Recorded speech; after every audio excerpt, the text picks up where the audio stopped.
Lectura del Santo Evangelio según San Mateo.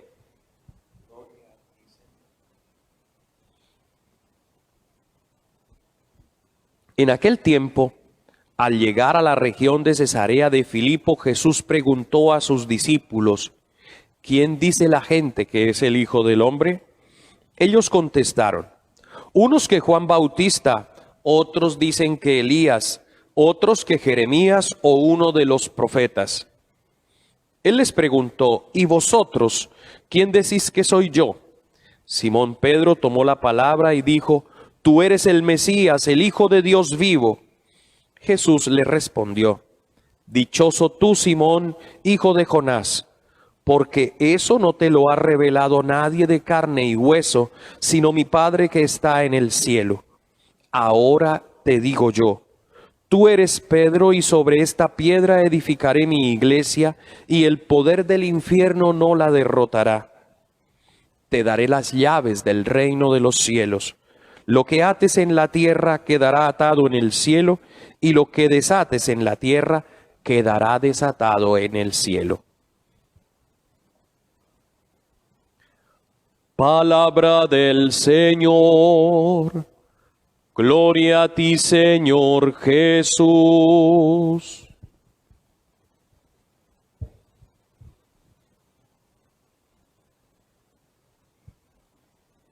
Muy bien, mis queridos hermanos, damos gracias a Dios que la Iglesia, en su infinita sabiduría y como madre y maestra, nos orienta y nos guía, haciéndonos reconocer y conocer todos estos aspectos que son esenciales y fundamentales para nuestra fe y para la vida en nuestra iglesia. Muchos errores tiene la Iglesia Católica, sí, durante estos más de 2000 años de camino, tratando de anunciar a Jesucristo. Muchas metidas de pata, muchas dificultades, muchas cosas difíciles la Iglesia ha tenido también que sortear. La misma iglesia primitiva, las persecuciones, los martirios, los viajes tan difíciles para evangelizar como los que nos cuenta San Pablo en sus cartas y en los Hechos de los Apóstoles. Vemos cómo este hombre y todos los demás apóstoles, Felipe, Andrés, Pedro, tienen que sufrir precisamente por la evangelización. Pero cómo Dios cumple su palabra en los apóstoles, a pesar de la debilidad de los hombres, a pesar del pecado de los hombres a los que les encargó esta misión de evangelizar y llevar su mensaje, a pesar de las barreras que el mundo ha presentado frente a la fe, a pesar de todos los errores teológicos, de todas las herejías, a pesar de tantas cosas, la iglesia se ha mantenido. Como el Señor lo ha dicho, las puertas del infierno no la derrotarán. Es la promesa que el Señor le hace a Pedro. Tú eres Pedro, y sobre esta piedra edificaré mi iglesia, y el poder del infierno no la derrotará. ¿Cierto? Y eso debe ser, en primer lugar, una causa de profunda fe en nosotros. Porque miren, muchos podrán decir lo que quieran de la iglesia, que es una institución. Imagínense, hasta han dicho que la iglesia es una institución satánica. En estos días, con todo esto de la pandemia, salieron algunos por ahí a decir que el Papa era el que había comenzado el nuevo orden mundial y que había reunido yo no sé qué cosas, y se pusieron a dar fechas. Miren cómo se equivocan los hombres, los que pretenden infundir una serie de mentiras. ¿Saben qué es lo más tremendo? Que algunos hermanos católicos, así como de esos recalcitrantes, de esos, ¿cómo es que se llaman? Señor, se me escapó el nombre. Escrupulosos, de esos escrupulosos que se creen toda chuchería que aparece por ahí. Todo libro que les aparece, se lo creen, entonces comienzan a pensar ese tipo de cosas. Todos esos que comienzan a hablar, dizque en nombre de la Santísima Virgen María, anunciando catástrofes, anunciando destrucciones. ¿Qué más catástrofe queremos que todo lo que pasa todos los días en este mundo? Asesinatos, abortos, enfermedades, pandemias, terremotos, tsunamis, todo eso. Eso sucede todos los días, tristemente, niños muriéndose de hambre. No, nomás aquí arriba en el norte del país, en La Guajira, tenemos muchos muriéndose de hambre, personas totalmente desprotegidas, sin la protección del Estado, a pesar de tener los recursos. Allá en el Amazonas, mire cómo está esa situación de la pandemia en el Amazonas, porque ni un hospital tenía el gobernador y los alcaldes buenos sistemas de salud, y no porque el gobierno no envíe las partidas, sino porque se la comen. La corrupción es uno de los males. A pesar de todo eso, a pesar de todo lo que inventen, la iglesia no será derrotada por el mal. Y usted y yo somos esos testigos que debemos creer profundamente en lo que el Señor está haciendo. El Señor todos los días hace su obra, el Señor todos los días levanta la iglesia. Y no hay ninguna institución sobre la tierra, primero, que se haya sostenido a través de la historia enfrentando tantas dificultades. Segundo, no hay ninguna institución sobre la tierra que haga las obras de caridad como los hacemos usted y yo, porque no es que sea la iglesia jerárquica, el papa, los obispos y los curas. No, no, no, no. Somos todos, porque nosotros damos de lo que ustedes nos dan. Y yo sigo poniendo el ejemplo de lo que ustedes hacen aquí cuando traen su mercadito, cuando nos dan su mercadito para los pobres. Yo estoy feliz porque pude enviarle a los viejitos por allá abandonados de esa parroquia donde estuve antes de llegar aquí. Estoy feliz porque les pude mandar mercadito. Les pudimos mandar mercadito, obra de caridad, ¿no? Y cómo podemos ayudar de pronto en algo a algún ancianato, y cómo podemos ayudar, en algún momento ayudamos a una fundación de madres que pensaban abortar y seguimos haciéndolo en la medida de las posibilidades. Ayudamos en la educación de los jóvenes como parroquia, porque ayudamos en el seminario menor a formar niños muy pobres, niños que necesitan una beca, y les ayudamos a formar seminaristas para que sean buenos sacerdotes y santos sacerdotes. La caridad es constante y sin falta, porque Dios motiva eso. Ese es el signo más extraordinario de la iglesia, que la iglesia se mantiene en silencio. Mire, no hay una institución que haya hecho más donaciones de mercado a través de lo que la misma gente da que el Banco de Alimentos.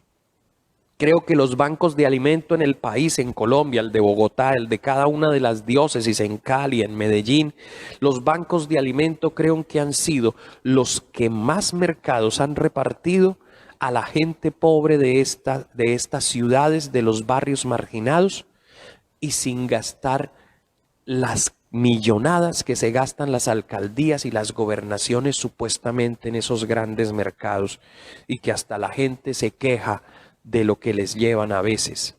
Claro que es que algunos también son muy mal agradecidos, lamentablemente, porque muchos sí les han llevado cosas valiosas y que lo necesitan, y no han sido tan corruptos, ¿cierto? Perdónenme esto, pero la iglesia se mantiene. La iglesia sigue adelante. La iglesia es el signo y la presencia del amor de Dios en medio de nosotros. Se cumple entonces esa promesa, esa profecía del Señor Jesucristo a Pedro: las puertas del infierno no la derrotarán. Y no es que nos sintamos orgullosos de esos. Nos sentimos alegres, contentos, y nos animamos a seguir creyendo en nuestra iglesia, instituida por el mismo Jesucristo en cabeza de San Pedro. Pedro, tú eres piedra, y sobre esta piedra edificaré mi iglesia. Podrán aparecer cientos de iglesias, pero a ninguna se le entregó este ministerio como se le entregó a Pedro y a los apóstoles. Pedro, tienes que confirmar a tus hermanos. Pedro era igual a todos los demás, pero lo pusieron de primero. Y por ser el primero entre los iguales, tenía que ser el que confirmara a los demás apóstoles. Y por eso es que Pablo, cuando tiene su primera dificultad en Antioquía, y hay una gran discusión por la cuestión de la circuncisión, acude a los apóstoles. ¿Y con quién se encuentra allí? Específicamente con la cabeza, Pedro, y sobre la piedra que se edificó. Y lo que Pedro le dice a Pablo, él en gran obediencia va y lo hace. El mismo Pedro, el gran apóstol, el apóstol de los gentiles, el más extraordinario evangelizador que ha tenido la iglesia hasta estos momentos, ese fue hasta donde Pedro se inclinó ante él y asumió lo que él y los demás apóstoles que estaban allí decidieron. Es extraordinario ver la obediencia, la humildad. Y la iglesia se ha mantenido por eso, no por la fuerza, porque la fuerza nos hizo muchísimo daño, no por la violencia, porque la violencia fue un momento oscurísimo en la vida de la iglesia, terrible. Pero la iglesia realmente se ha mantenido por el amor, por la caridad, por la humildad de los santos. Pedro, sobre la piedra que se edificó la iglesia, era un hombre humilde, sencillo, abierto, disponible. Por eso tú y yo, que somos iglesia, debemos dar testimonio a través de esas virtudes: la humildad, la fraternidad, el acoger a las personas, no rechazarlas. Cuando tenemos esa prepotencia, ese orgullo y rechazamos a todo el mundo y no lo miramos y no nos importa, cuando lo hacemos, entonces estamos mostrando que no somos realmente iglesia. ¿Cuándo podemos reconocer y cuándo podemos ser verdaderamente iglesia? Cuando hemos tenido, como Pedro, experiencia de Cristo. Estas otras palabras muy hermosas de Jesús a Pedro: dichoso tú, bienaventurado tú, Pedro, Simón, hijo de Jonás, porque eso no te lo ha revelado nadie de carne y hueso, sino mi Padre que está en el cielo.